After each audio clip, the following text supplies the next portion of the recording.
कथन हो गया था अंधेरे में विशेष, हाँ अंधेरे में याद आ गया, इस्पाती दस्तावेज वाला लिखे थे हम लोग ना। इस प्रश्न को हम फिर से बता दें कि कुछ अगर अंधेरे में मतलब इस्पाती दस्तावेज आधुनिक कविता में लोहा कुछ भी इस तरह से आ जाए तो कहने वाले शमशेर हैं और वो कविता अंधेरे में। तो पूरा कथन आपको कहीं भी अगर से वैसे जो भी प्रश्न रखा जाएगा वो इस्पाती दस्तावेज शब्द जरूर इस्तेमाल होगा उसमें कि किस कविता को आधुनिक जन इतिहास के, जैसे इन्होंने कहा है स्वतंत्रता पूर्व और पश्चात। अब केवल एक ले ले कि स्वतंत्रता के पूर्व का इस्पाती दस्तावेज है या पश्चात का। ठीक, आगे लिखिए। अंधेरे में मुक्तिबोध के, अंधेरे में मुक्तिबोध के वांग्मय का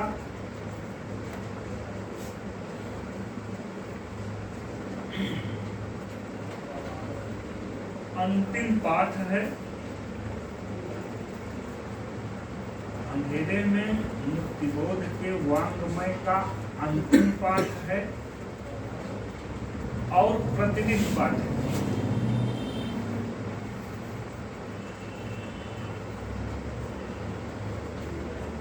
अंधेरे में मुक्तिबोध के वांग्मय का अंतिम पाठ है और प्रतिनिधि पाठ है, डैश करके विश्वनाथ त्रिपाठी।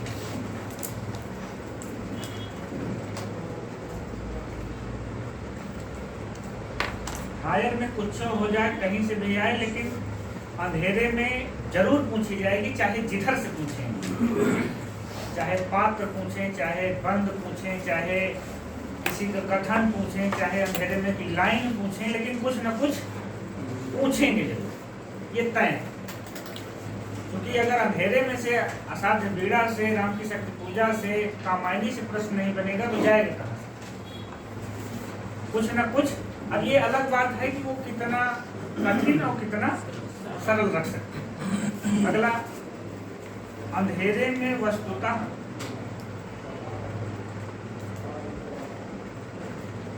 अंधेरे में वस्तुतः उत्तर औपनिवेशिक विमर्श का, अंधेरे में वस्तुतः उत्तर औपनिवेशिक विमर्श का महाकाव्य है।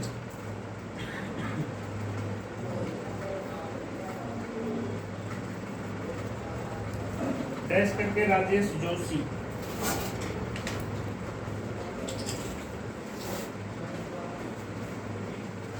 अगला, अंधेरे में कविता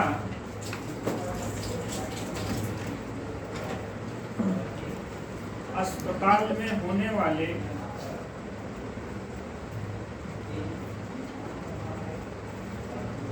अंधेरे में कविता अस्पताल में होने वाले मस्तिष्क के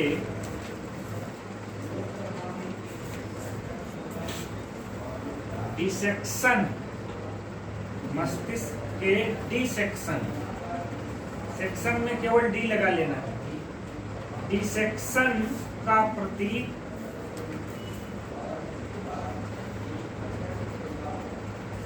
कामा लगाइएगा, युगीन संत्रास का, मस्तिष्क के डिसेक्शन का प्रतीक कामा युगीन संत्रास का समर्थ वाहक है। युगीन संत्रास का समर्थ वाहक है, मतलब जितनी विषमता थी उस समय उसको मुक्तिबोध ने उस कविता में बहुत, आप उसे पूरी अगर पढ़ेंगे है तो काफी लंबी, आप देखेंगे उसमें उन्होंने खास करके अपने समाज के किसी भी लोगों को बख्शा नहीं। भूल गलती है, कौन सी कविता है जिसमें कहते हैं कि सब चुप, साहित्यिक चुप, कवि जन निर्वाक, मतलब ऐसी स्थिति आ जाती है कि कवियों की वाणी नहीं रहती। मतलब किसी व्यक्ति विशेष से मत जोड़िए। कहीं भी कोई ऐसे सामाजिक आंदोलन होता है तो प्रेमचंद ने क्या कहा था कि साहित्य राजनीति के आगे चलने वाली मशाल है, यही तो कहा था प्रेमचंद ने। लेकिन आज उलट दीजिए, साहित्य राजनीति के पीछे चलने वाली पूंछ हो गई। किसी भी सामाजिक मुद्दे पर, किसी भी विरोध के मुद्दे पर कवियों के क्यों नहीं आते, क्यों उनके वक्तव्य नहीं आते? क्योंकि उनको भी कहीं न कहीं पुरस्कारों की लालच है, कहीं न कहीं संस्थाओं से जुड़ने की लालच है। संस्थाओं से बड़ी अच्छी चीज याद आती है, पुरस्कार बनना है।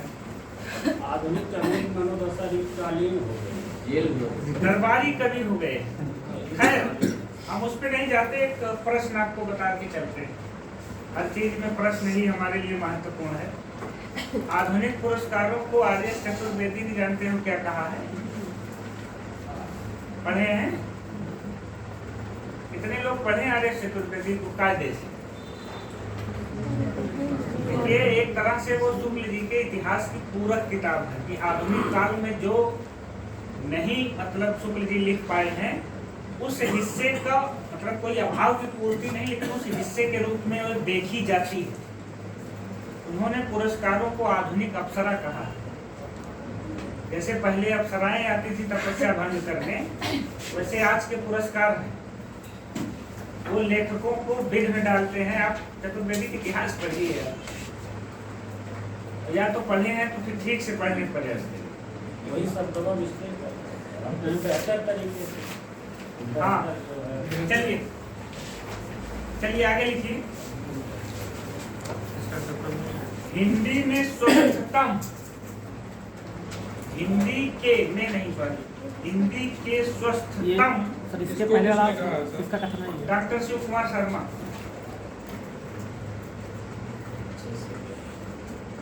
हिंदी के स्वस्थतम आधुनिक काव्य सृष्टि का, ये भी बड़ा अच्छा कथन है। हिंदी के स्वस्थतम आधुनिक काव्य सृष्टि का यह सर्वोपरि विजय चिन्ह है। हिंदी के स्वस्थतम आधुनिक काव्य सृष्टि का यह सर्वोपरि विजय चिन्ह है। यह का मतलब आप समझ रहे हैं, अंधेरे में ऐस करके शमशेर बहादुर सिंह। सर्वोपरि विजय चिन्ह है।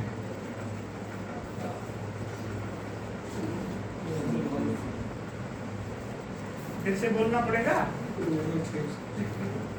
आधुनिक काव्य सृष्टि का यह सर्वोपरि विजय चिन्ह है, शमशेर बहादुर सिंह। अब 3 पॉइंट अंधेरे में से ही जुड़े हुए हैं, लेकिन इतिहास के किताबों से हैं। लिखिए, रहस्य पुरुष का बिंब। एक बार शायद कहीं आया था कि रहस्य पुरुष उनकी किस कविता में है, तो लिखिए, रहस्य पुरुष का बिंब मुक्तिबोध की कविता अंधेरे में है।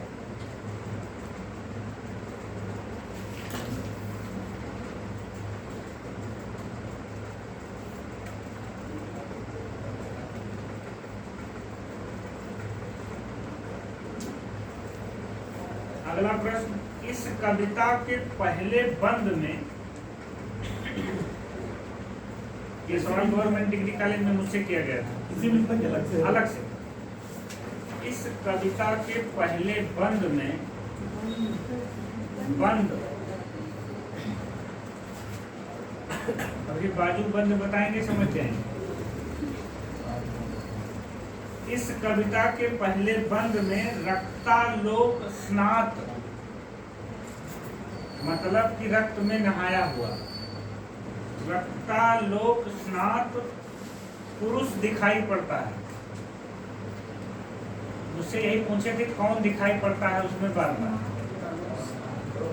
रक्तालोक स्नात पुरुष दिखाई पड़ता है,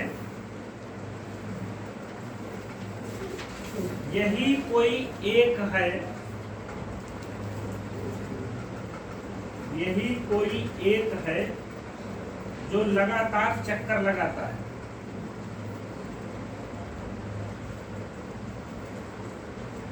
कुछ घुमा फिरा के यही सवाल मेरे से किया गया था, कौन बार बार चक्कर लगाता है इस कविता में। आखिरी पॉइंट है इसी का। इस कविता के 7वें बंद में, देखिए 7वां बंद याद रहे न याद रहे, लेकिन आगे वाली चीज इंपॉर्टेंट है। ये 8 बंदों में है, लेकिन आज लिखो ना इसे। मेरे पास चांस का मुँह टेढ़ा रखा है, मुझे देख लें फिर से एकदम कंफर्म हो जाए। वैसे तो मुझे याद आ रहा है कि 8 में है, हाँ, लेकिन यादों के भरोसे बहुत देर तक नहीं चलना चाहिए। इस कविता के 7वें बंद में अभिव्यक्ति के खतरे का उल्लेख है, ये इंपॉर्टेंट बात है। अब इस प्रश्न को वो ये भी पूछ सकता है कि मुक्तिबोध की किस कविता में अभिव्यक्ति की खतरे की बात है, और अंदर जाएगा तब पूछ सकता है कि किस बंद में।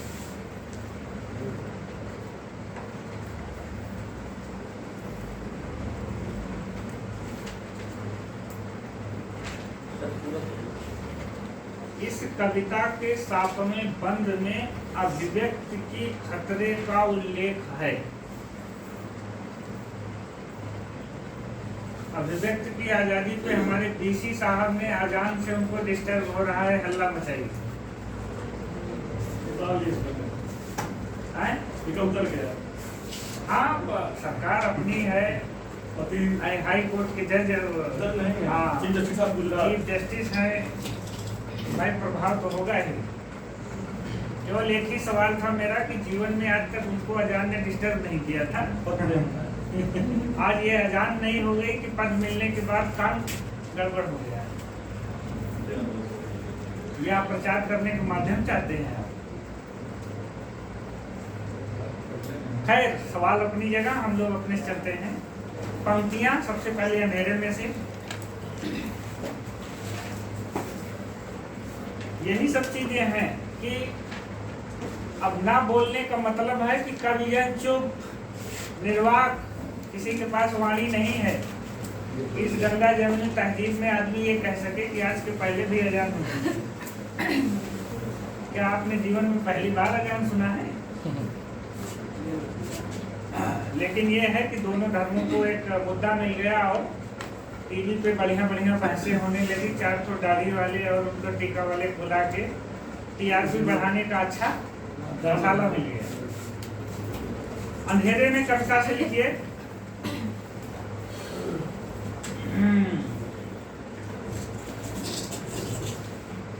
मानो कि कल रात,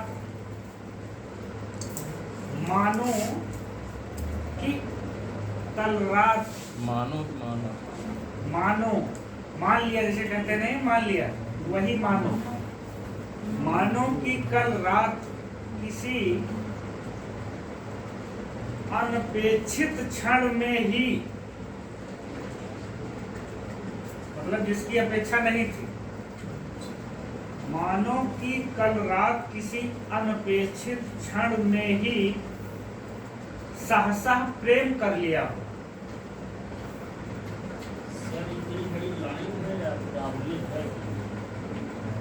लाइन आवलिक नहीं है, लेकिन सहसा के बाद लाइन छोड़ के प्रेम कर लिया हो मनोहर मुख से अलग है और जीवन भर के लिए अलग है।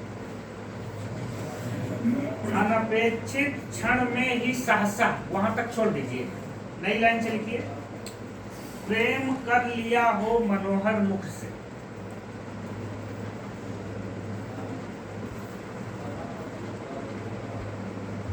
प्रेम कर लिया हो मनोहर मुख से जीवन भर के लिए। अगली लाइन है,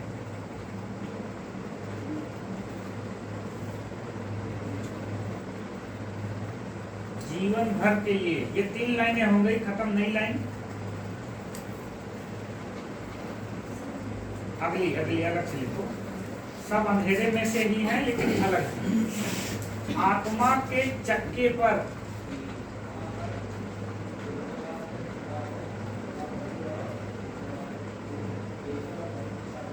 आत्मा के चक्के पर चढ़ाया जा रहा,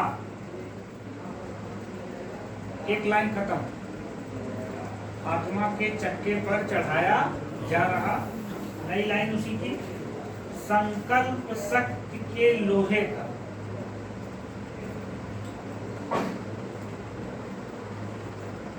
संकल्प शक्ति के लोहे का मजबूत ज्वलंत कायर,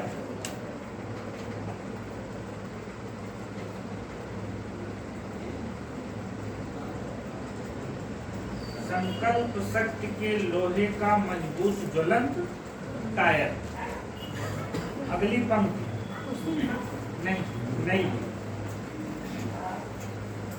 अब देखिए, ये समकालीन पे भी व्यंग, तब भी ये लाइन व्यंग थी, आज भी ये लाइन व्यंग। बौद्धिक वर्ग है कृतदास, बौद्धिक वर्ग है कृतदास। तो कृत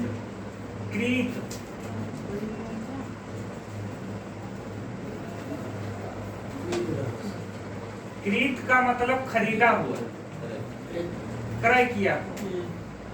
तो बौद्धिक वर्ग क्या है? कृतदास, खरीदा हुआ। उसी की लाइन है, किराए के विचारों का उद्भास। दूसरी नहीं, उसी में पूरा, ये एक ही लाइन में लिखवा रहा हूँ क्योंकि मुझे लगा कि बहुत लंबी बहुत ज्यादा हो जाएंगी। बौद्धिक वर्ग है कृतदास, किराए के विचारों का उद्भास। मतलब नया कोई आइडिया नहीं है, कहीं से बाहर से कुछ पढ़ लिया, कुछ समझ लिया और टीवी पे चले आए बहस करते। सीधे उनको ये भी नहीं पता है कि हमारी पार्टी की विचारधारा और घोषणा पत्र क्या होगा। यही चीज है, जितने लोग किसान आंदोलन पे बोल रहे थे उसमें से आधे लोगों ने किसान बिल नहीं पढ़ा होगा, लेकिन भाषण लंबे चौड़े दे रहे थे कि ये किसान नहीं, ये आतंकवादी है। तो यही मतलब, देखिए इनकी बात तब भी सत्य थी, आज भी सत्य है। अगली लाइन, सब चुप नहीं, नेक्स्ट, सब चुप साहित्यिक चुप, कामा लगाइएगा, सब चुप कामा साहित्यिक चुप, और कविजन निर्वाक। निर्वाक का मतलब जिसके मुख में वाणी न रह गई, वो वाक न रह गई। सब चुप, साहित्यिक चुप और कविजन निर्वाक। बस एक एक लाइन लिखिए, कहीं आग लग गई, कहीं गोली चल गई। दूसरी, हाँ अलग,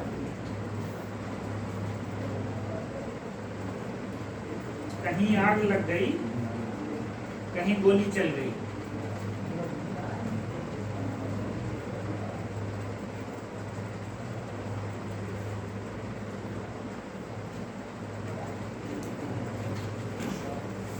अगली लाइन बहुत पूछी जाती है, वही सातवें बंद वाली बात है। अभिव्यक्ति के सारे खतरे उठाने ही होंगे, अभिव्यक्ति के सारे खतरे उठाने ही होंगे,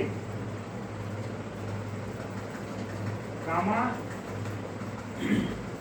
या वहां से आप लिख करके नई लाइन लिख सकते हैं, तोड़ने होंगे ही, तोड़ने होंगे ही मठ और गढ़ सभी, सभी नहीं, तोड़ने होंगे ही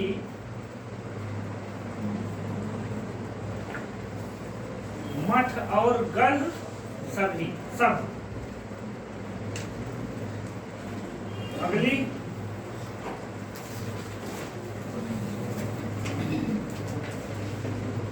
ओ मेरे आदर्शवादी मन,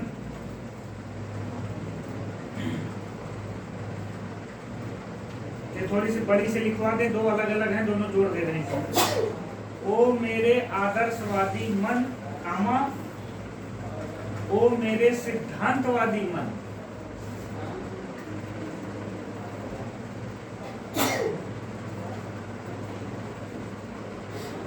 ओ मेरे आदर्शवादी मन, ओ मेरे सिद्धांतवादी मन, अब तक क्या किया।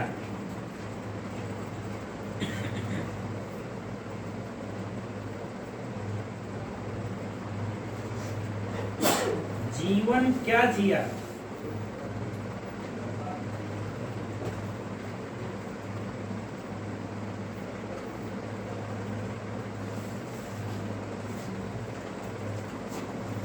इसी की दो लाइनें और हैं, चाहे अलग भी लिख सकते हो चाहे उसी में लिखो। हाँ, इसी मतलब इसी के आगे की इसी में लिख लीजिए। बहुत बहुत ज्यादा लिया।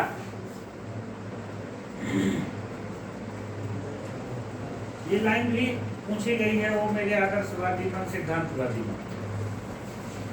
बहुत बहुत ज्यादा लिया, दिया बहुत बहुत कम।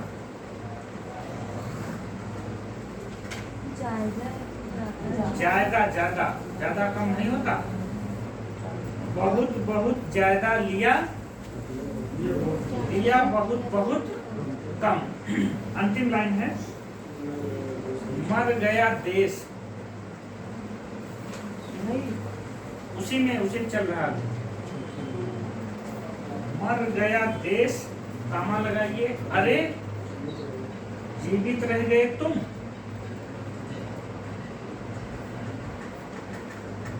मर गया देश, अरे जीवित रह गए तुम। नई लाइन, कविता में कहने की आदत नहीं।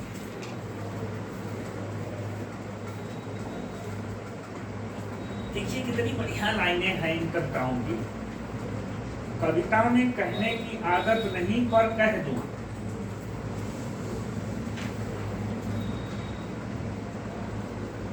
वर्तमान समाज चल नहीं सकता।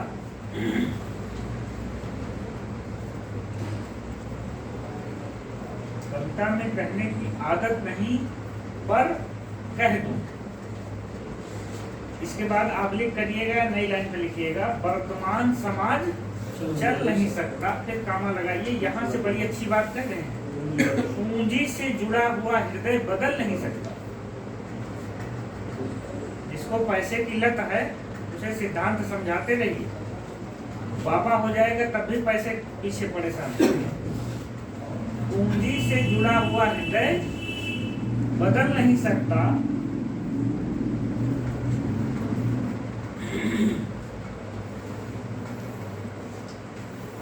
और दो लाइनें हैं लेकिन और नहीं लिखी, इतना बहुत है।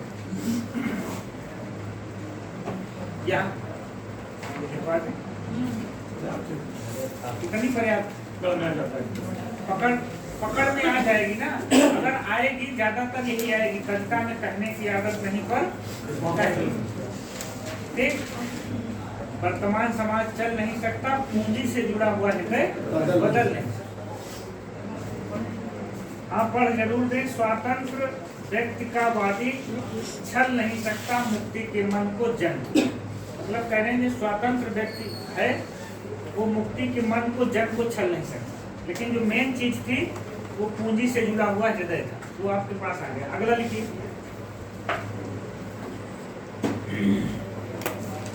दिमाग में जान है।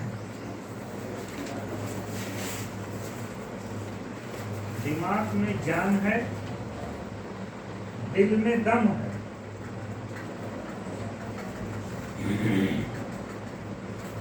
दिमाग में जान है, कामा लगाइए, दिल में दम है, कामा।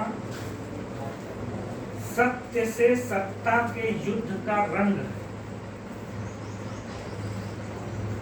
सत्य से सत्ता के युद्ध का रंग है।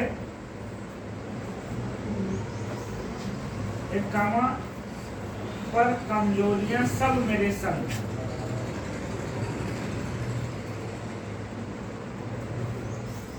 पर कमजोरियां सब मेरे संग। आखिरी लाइन लिख लीजिए इसकी, इसी अंधेरे में से आखिरी लाइन है, आत्मा में भीषण सतचित वेदना जल उठी।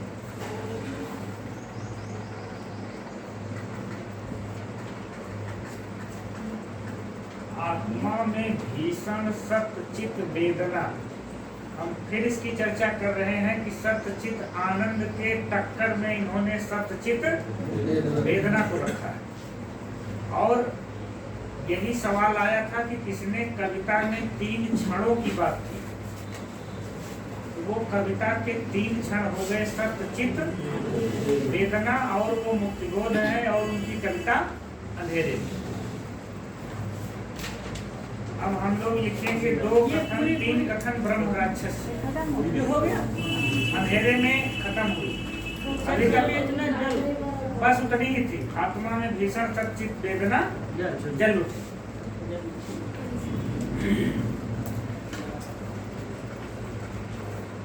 मतलब बहुत मुश्किल होता है कि कौन सी लाइनें कविता से सीधे, ये लाइनें मैंने किसी इतिहास से नहीं नोट की, ये सीधे अंधेरे में कविता को पढ़ के जो मुझे अच्छी लगी उनको नोट किया।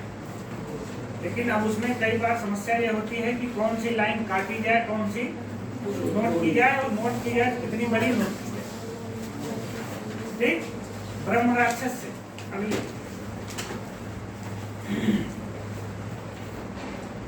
ऊपर की 2 पंक्तियां जैसी पीजीटी में आई हैं, और तीसरी कभी भी आ सकती है। तो पहले हम तीसरी शुरू करते हैं। पिस गया वह भीतरी, ये लाइन इससे ज्यादा जरूरी ये है कि ये किस कविता से। ये तो आप बहुत लोग जानते हैं कि पिस गया वह भीतरी और बाहरी 2 कठिन पाटों बीच, ये तो ठीक है। लेकिन इससे ज्यादा जरूरी ये है कि ये ब्रह्म राक्षस से। ये पिस गया वह भीतरी, वो लाइन छोड़ दीजिए, और बाहरी पिस गया वह भीतरी, उसको वहीं छोड़ दीजिए, और बाहरी 2 कठिन पाटों बीच।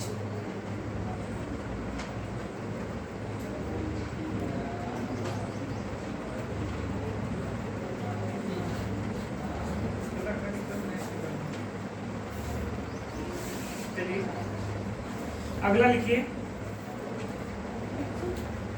मतलब एक कथन ये हो गया। अगला जो दिया सी माइक लिखिए, वह उस महत्ता का, वह उस महत्ता का हम सरीखों के लिए उपयोग,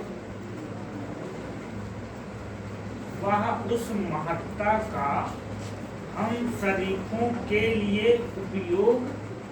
एक लाइन खत्म। उस आंतरिकता का बताता मैं महत्व,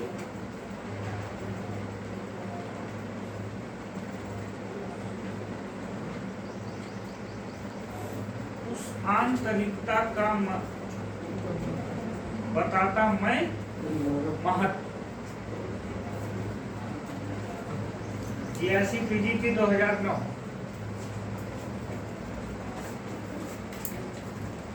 मतलब आप इसमें GRC PGT 2009 में आया है।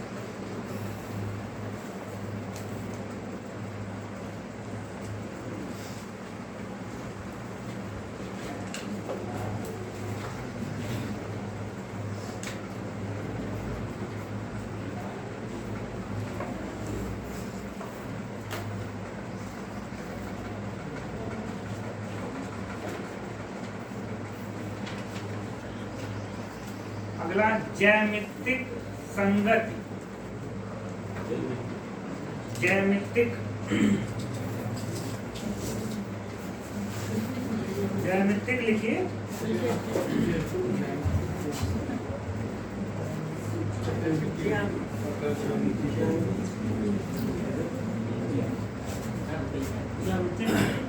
ज्यामितिक संगति गणित। ऐसे पीजीटी 9 वाला अगर सॉल्व करेंगे तो ये दोनों लाइनें मिलेंगी। आप गणित कामा लगाइएगा वहां की दृष्टि से एकीकृत सर लाइए ज्यामितिक संगत गणित, ठीक, कामा की दृष्टि के कृत, की दृष्टि के कृत, कामा भव्य नैतिक मान, उसी में है, चल रही है अभी, 3 ही लाइन है उससे ब्रह्म राक्षस से। की दृष्टि के कृत भव्य नैतिक मान,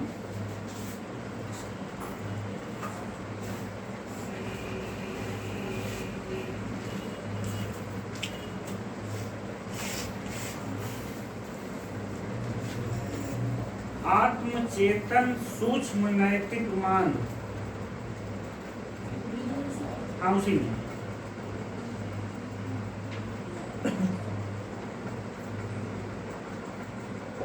आत्मचेतन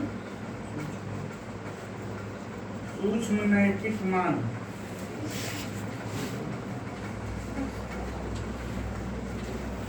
अतिरेकवादी पूर्णता की तुष्ट, इसी की लाइन है, अतिरेकवादी पूर्णता की तुष्टि करना कब रहा आसान,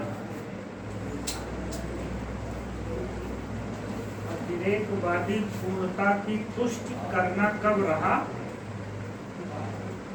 आसान।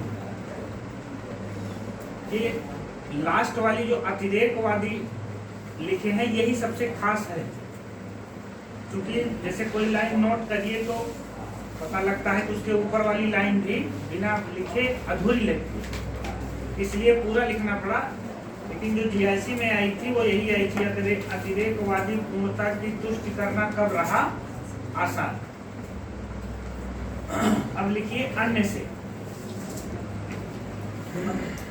मतलब इसमें भी आपको पता चलेगी किससे किससे हैं जो मिल गई हैं। बड़ी अच्छी अच्छी लाइनें हैं। पहली ही लाइन बड़ी अच्छी है, लिखिए, इस सल्तनत में, सल्तनत नहीं समझते? अरे आप मुगल सल्तनत और ये सब, हाँ बहुत सल्तनत पढ़े होंगे ना, इल्तुतमिश वाला। इस सल्तनत में के बाद आबलिक, जहां हम रुकेंगे वहां आबलिक कर देना है। एक बार में हम उतना ही बोलेंगे जहां तक हमको आबलिक तक पहुंचना है। इस सल्तनत में हर आदमी उचक कर चढ़ जाना चाहता है, हर आदमी उचक कर चढ़ जाना चाहता है। और आप लोगों के ऊपर भी बड़ी अच्छे से लागू होती है, सबके ऊपर। आप लिख लगा लिए, हर एक को अपनी अपनी पड़ी है।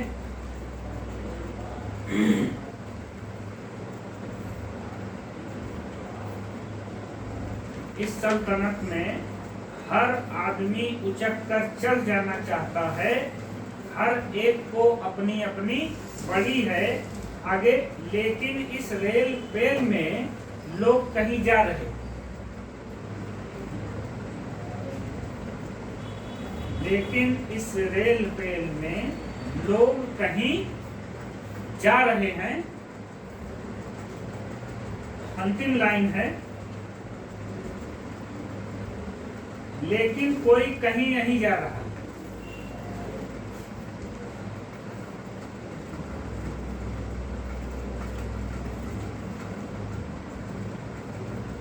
लेकिन कोई कहीं नहीं जा रहा।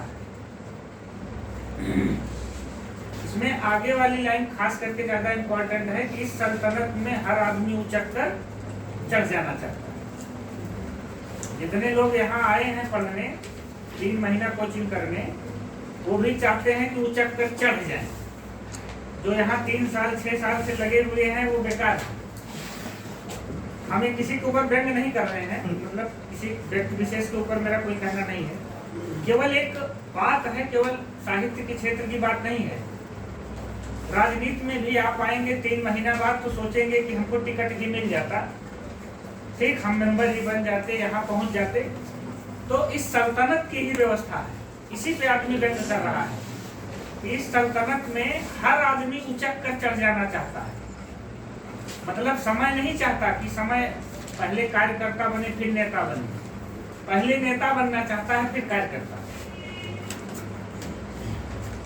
भाई आप देखिए, किसी को टिकट नहीं मिला तुरंत पार्टी से इस्तीफा, उस पार्टी में चले गए, वहां से टिकट नहीं गया, जो पक्के भाजपाई थे वो पक्के कांग्रेसी हो गए, जो पक्के कांग्रेसी थे वो पक्के सपाई हो गए।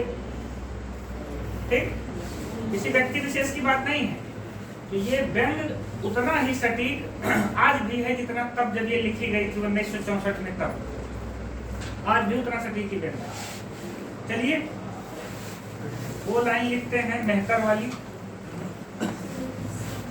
ये नहीं मिला, ये केवल बच्चन सिंह के दूसरा इतिहास में 278 नंबर पेज पे है, इसी से मिला है, बाकी तब तक नाम नहीं मिला। आगे लिखिए, फिर भी मैं अपनी सार्थकता से खिन्न हूं। जो मिलेगा उसको हम 100% लिखवा दें। फिर भी मैं अपनी सार्थकता से खिन्न हूं,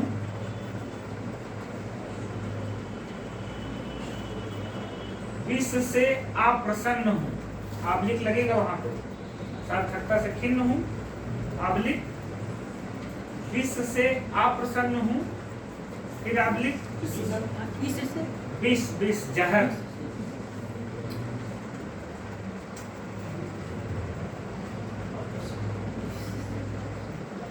फिर भी मैं अपनी सार्थकता से खिन्न हूं, आबलिक विश्व से अप्रसन्न हूं, आबलिक इसलिए कि जो है उससे बेहतर चाहिए। यहाँ पे अच्छी लाइन यहाँ निकल के आ रही है, इसलिए कि जो है उससे बेहतर चाहिए,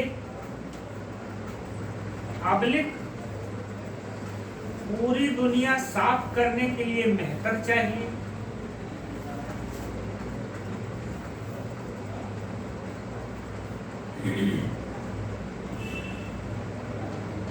पूरी दुनिया साफ करने के लिए मेहतर चाहिए, आबलिक वह मेहतर मैं हो नहीं पाता।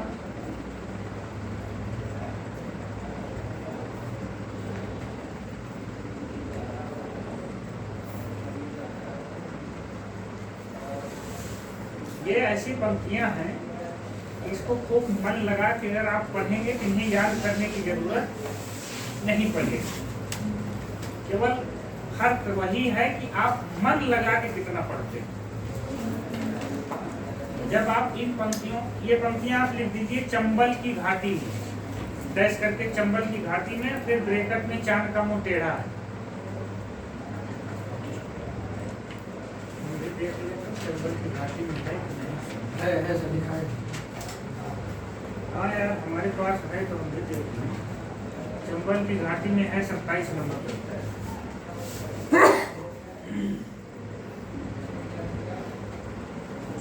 अगला,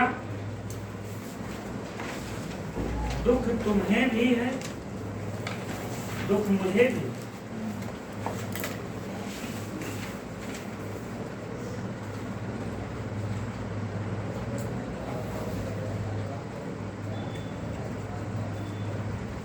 दुख तुम्हें भी है, सुख मुझे भी है।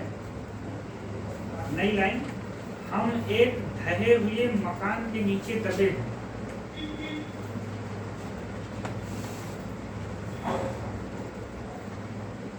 हम एक ढहे हुए मकान के नीचे दबे हैं। डैश करके आत्मकथ्य, ये कविता है।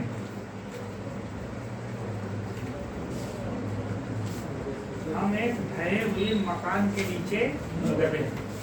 ये ढहा हुआ मकान और कुछ नहीं, विचारों का है। कि हम लोग पुराना, मतलब किसी के ऊपर व्यंग नहीं है, लेकिन हमको कौन सी ऐसी आवश्यकता पड़ गई कि आज़ादी के 47, मतलब इतने 47 क्या 67 हो गए होंगे, 63 तो हो ही गया, 63वां 64वां गणतंत्र दिवस था। आज़ादी की 64 साल बाद हमको राम राज्य की आवश्यकता क्यों पड़ गई? तो हम कहीं न कहीं एक ढहे हुए विचारों के मकान के नीचे दबे हुए हैं। हमको वैचारिक प्रगति कम है या कम कर दी जा रही है। इतिहास को दोहरा रहा है सर। समय है, इतिहास ही इतिहास बनाएगा। एक चीज जानिए तो बैठेगी कि हमेशा प्रकृति अपना बैलेंस खुद बनाती है। जब ज्यादा छेड़छाड़ करोगे, ऐसे तूफान या ऐसे प्राकृतिक आपदाएं आएंगी कि सब बैलेंस हो जाएगा। जब तक आप छेड़छाड़ करना हो कर लो खूब कर लो, लेकिन जब वो बैलेंस करती है तो अमेरिका भी असहाय हो जाता है, जो दुनिया में सबसे ज्यादा ताकतवर है। प्रकृति अपना बैलेंस अपने समय से बनाती है। उसमें आप छेड़छाड़ जितना कर सकते हो कुछ दिन कर लीजिए। तो समय भी वैसे है। कहते हैं मनुष्य नहीं बलवान होता, बलवान समय होता। ठीक, आगे लिखिए। मुझे भ्रम होता है कि प्रत्येक पत्थर में चमकता हीरा है।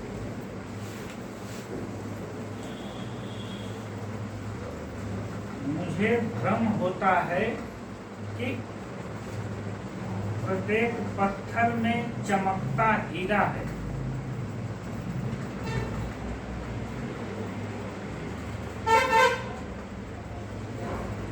नई लाइन,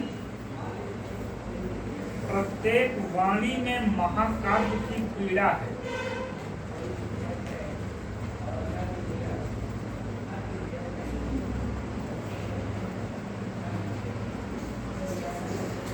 प्रत्येक वाणी में महाकाव्य की पीड़ा है।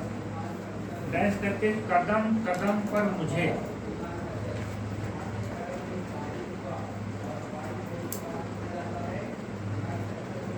इस कविता का नाम है जिससे ये है कदम कदम पर। आखिरी पंक्ति लिखिए। कोशिश करो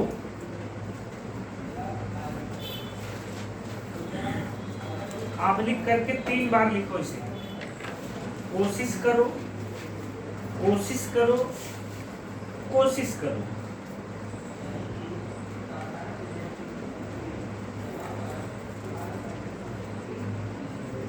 तीन बार हो गया। कोशिश करो, आप लिख कोशिश करो, फिर आप लिख कोशिश करो, फिर चौथी बार आप लिख लगा के लिखिए जीने की जमीन में गड़कर भी।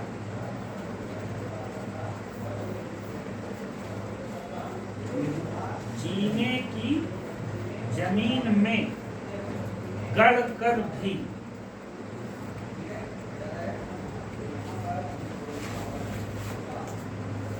ये उसी चांद का मुंह टेढ़ा है कि भूमिका से है, लेकिन उसमें ये नहीं पता चलता कि ये किस कविता से। बस मुक्तिबोध समाप्त।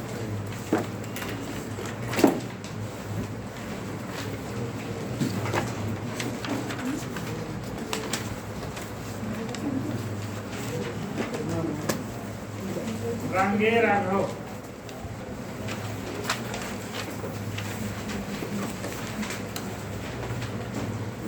मतलब कुल गिने चुने 6 नाम निकल के आते हैं प्रगतिवादी। नागार्जुन, केदारनाथ अग्रवाल, त्रिलोचन, ये तो बृहत्तर ही हो। बाहर निकल के आएंगे सुमंगल सिंह सुमन, मुक्तिबोध और रांगे राघव।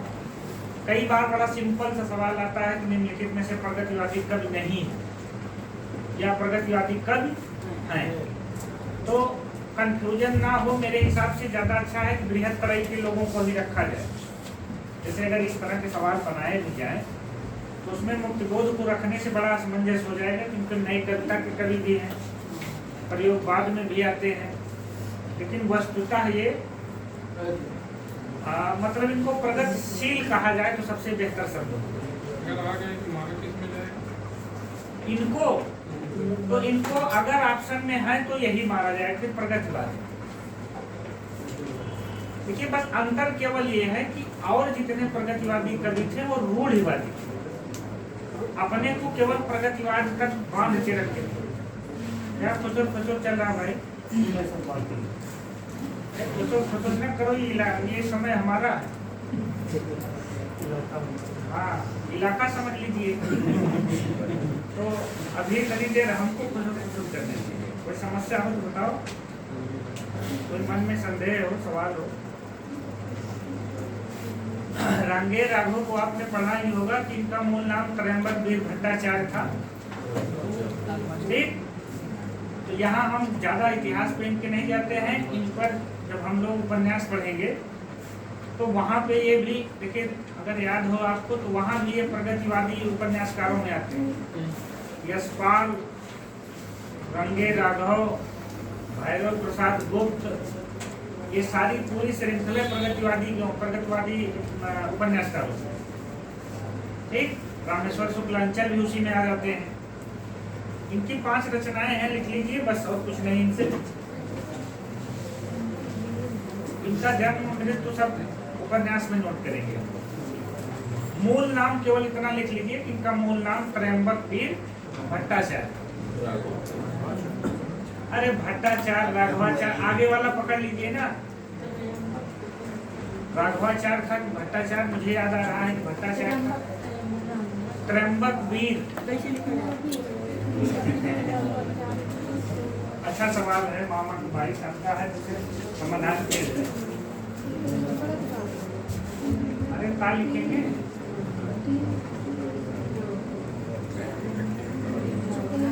अब चाहे इसमें भट्टाचार्य लगा लीजिए, चाहे राघवाचार्य लगा लीजिए, आगे वाला न बदलिए बस। गलत नहीं रहेगा क्या? त्रयंबक ऐसा करिए, उसको सिर्फ इतिहास की किताब से निकाल के भेजिए। त्रयंबक वीर, मुझे जितना याद आ रहा है मैंने ऐसा ही। बाल नहीं लिखे, सब बाल नहीं, माँ के बाप का बाल का लोग बस बस। पढ़े लिखे हैं आप। चलिए, अब सही है, सुकून मिला। चलो देखो, 5 रचनाएं हैं। नंबर 1, अजेय खंडहर।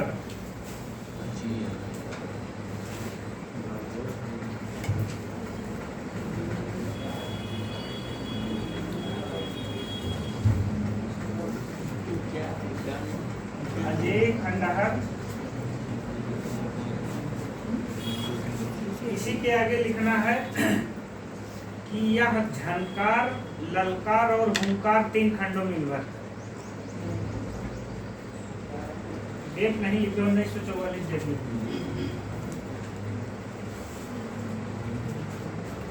यह झनकार, ललकार और हुंकार 3 खंडों में विभक्त है। दूसरी है मेधावी। इसकी डेट है 1947। पांचाली 1954।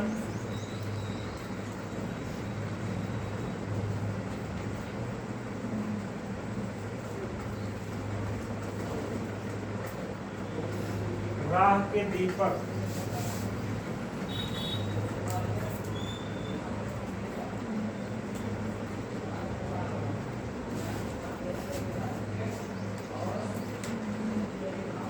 राह के दीपक के आगे लिखना है यह युधिष्ठिर और पांचाली। राह के दीपक के आगे डेट नहीं मिली। यह युधिष्ठिर और पांचाली के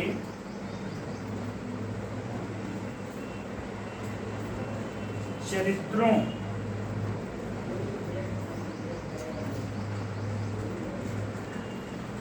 के वर्णन पर आधारित है।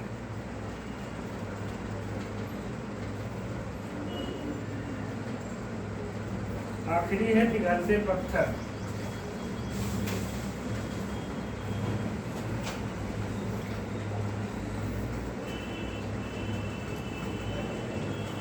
मुझे याद है कि रांगे राघव से जितने सवाल आए होंगे, जितना मुझे याद है उसमें 90% से ज्यादा उपन्यास से ही आए। और रांगे राघव का जो सबसे प्रसिद्ध उपन्यास है वही मुर्दों का टीला है। तो हमारा कहने के केवल मतलब ये है कि आप जब इनको पढ़िएगा तो उपन्यास में ये एक व्यक्ति एक साथ उपन्यास, कहानी, नाटक, कविता सब लिखता है, लेकिन कम ही लोग ऐसे होते हैं कि जिनको एक से ज्यादा विधाओं में सफलता मिले। तो इनका मुख्य रूप उपन्यासकार का है।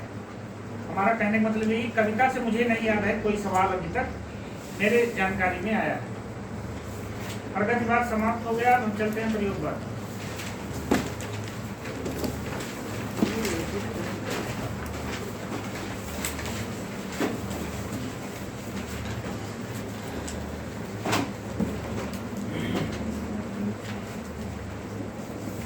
प्रयोगवाद